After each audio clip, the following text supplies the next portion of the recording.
Aujourd'hui, dans Sous les vinyles, c'est pas un vinyle, c'est un CD. Ça arrive comme ça, mais peut-être que ce CD sortira en vinyle, puisque les musiciens de jazz actuellement ressortent beaucoup de vinyles par rapport aux CD qu'ils ont sortis dans les années 90. C'est sorti en 1999, c'est François Corneloup.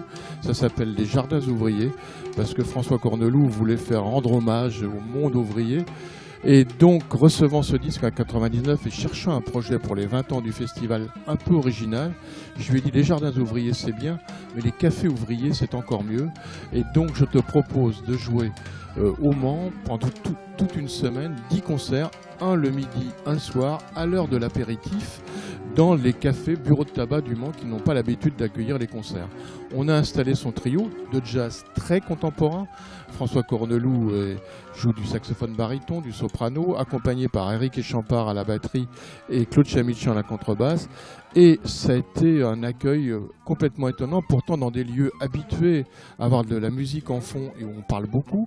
Les 20 premières minutes étaient un peu compliquées, mais après tout le monde se mettait à écouter tranquillement la proposition de jazz très contemporaine qui était proposée à ce moment-là. Et le plus drôle de la série, ça a été au Longchamp, au Sablon, puisqu'il y avait 4-5 habitués du café qui étaient au bar et qui, au moment de la pause, ils viennent me voir en disant « Mais d'où est-ce qu'ils viennent ces musiciens ?» Et moi je dis « Mais ils viennent de Paris !»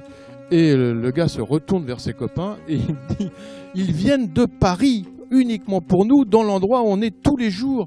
Et ça, c'est formidable pour l'apéro. Et on avait compris qu'on avait gagné quelque chose ce jour-là, qu'on avait fait écouter du jazz très moderne à des gens qui avaient trouvé ça très bien.